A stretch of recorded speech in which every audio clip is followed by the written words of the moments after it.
So, what happens when the Wear OS collaboration between Google and Samsung seems to be a step in the wrong direction? Because yes, Samsung's new One UI watch was announced as its collaboration with Google to fix Wear OS, but is it just me or is it not what we were expecting? Some new reports from trusted sources give us more details on the iPhone 13 and Apple Watch Series 7, and Qualcomm just announced their new Snapdragon 888 Plus platform, which will power flagships for the second half of this year. I'm Jaime Rivera, and I guess it might be another year, another success story for the Apple Watch. This is Pocketnow Daily, sponsored by Blinkist. Stick around to learn how you can read your favorite nonfiction books in around 15 minutes.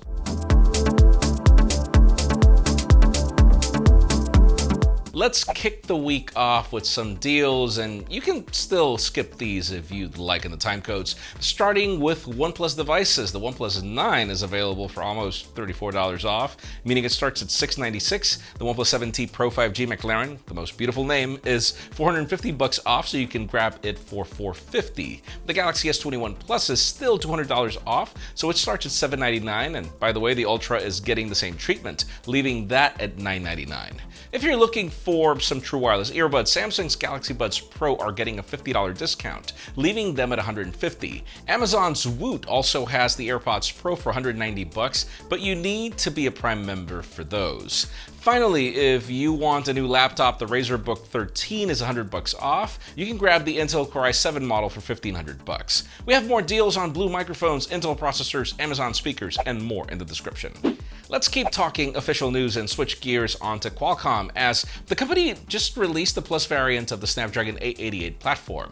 This new SoC features their Cryo 680 CPU, which helps on day-to-day use, which provides speeds of up to 3 GHz. Qualcomm is claiming a 20% boost in AI performance thanks to 32 TOPS that will allow the chip to run multiple neural networks at the same time. This helps in making video calls and entertainment more immersive. It also allows for AI-based noise cancellation and AI super resolution. You're also getting a third-generation Snapdragon X60 modem for better 5G coverage, and it has a new 6 GHz spectrum for improved Wi-Fi speeds and up to 6 gigabits. When it comes to optics, this features the Spectra 580 triple ISP, which lets you capture from 3 lenses at the same time. It allows for HDR video recording in over a billion shades of color and deep black color reproduction, as well as improvements in low light. Qualcomm's Snapdragon 888 Plus will be available in the second half of this year and powering smartphones from companies like Honor, Vivo, Xiaomi, and others that pretty much already claim that fame. Let's move on to Samsung and their upcoming wearables, which have been getting leaked like crazy. So far, we've got galleries of the Galaxy Watch 4 and the Watch Active 4, which looks pretty much the same, and now we've got the Galaxy Buds 2. And well, it's their turn. And yeah, we'll talk a bit about the watch soon. Anyways, we have a new gallery of images from 91 Mobiles that show off the new design. Apparently, we can expect a slightly different design for these buds with a similar shape, but now you get a uniform texture instead of a glossy finish like we've gotten in previous variants.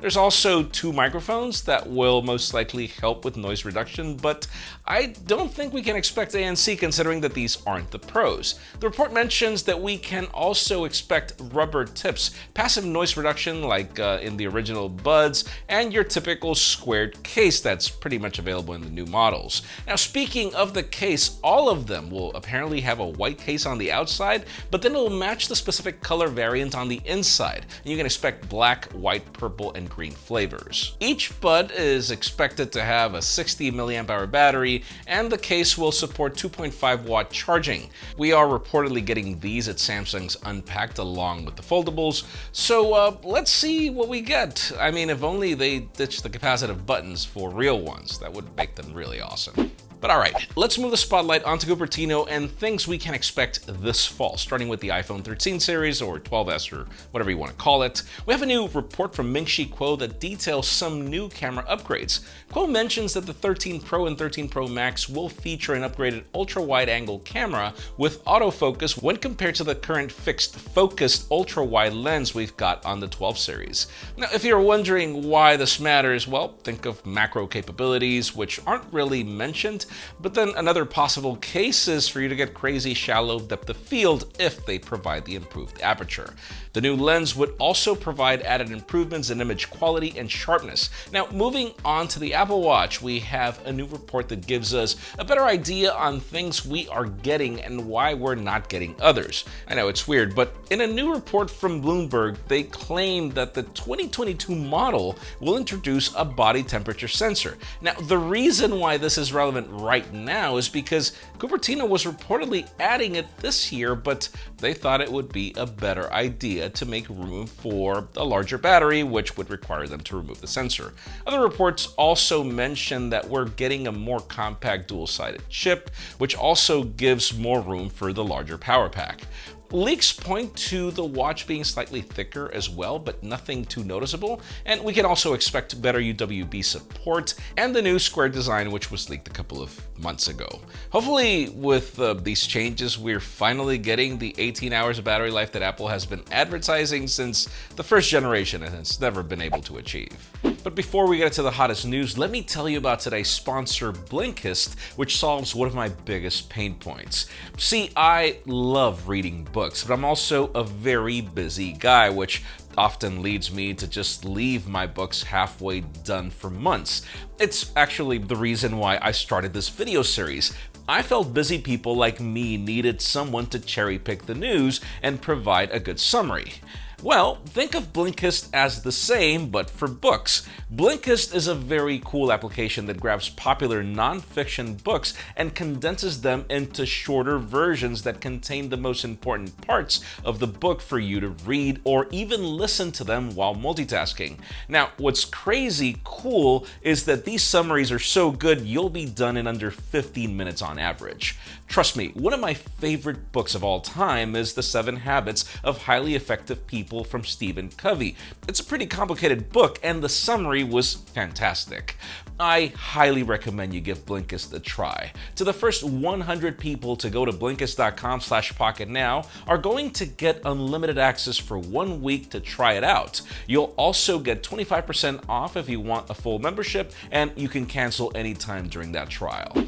And finally, for the most, should I say interesting thing today, let's talk about Samsung, Google, and upcoming wearables once again. I mean, I wish I could call it the hottest news, but bear with me. So, back at Google I/O, Google announced that they would be collaborating with Samsung for Wear OS, but they left a lot of questions, and it looks like we finally get some answers. But boy, like what answers? I mean, Sammy just had their MWC event today where they revealed their new interface designed to make the Galaxy Watch and smartphone experience more connected. Thanks to their collaboration with Google, they're essentially making your Galaxy Watch act more like if it was running One UI instead of Wear OS or Tizen. Okay, for whoever expected that to be a good idea. They're also making these upgrades based off of better performance, longer battery life, consistent and accurate health sensors, which I like, and seamless access to applications and services, which we know very few people use. Now, when it comes to performance, they listed that applications will now load up to 30% faster. They're working on eSIM compatibility with more carriers and upgrades to the health application in order to use better sensors. Battery life will improve by using smaller, low-power cores, even letting you run the heart rate sensor continuously for better tracking, which is the reason I stick to a Garmin. Now, probably the best part about it is the native Google applications on the Galaxy Watch and the Play Store integration for you to download third-party apps like Spotify.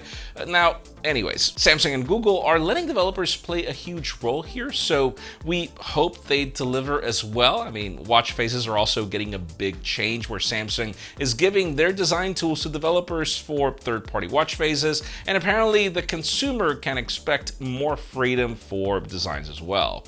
This new Galaxy Watch, which we can reportedly expect at Unpacked, will be the first one to rock this new UI, and from what we understood, only new watches will be able to run the new user interface, but Samsung will provide 3 years of support from launch for those Tizen watches that are affected. So, In today's question, I mean, are you satisfied or underwhelmed with this new One UI for the watch? Because honestly, I mean, I guess I was expecting more. It's proven that a smartphone on your wrist is not the solution, and this seems to be like a deeper dive into that paradigm.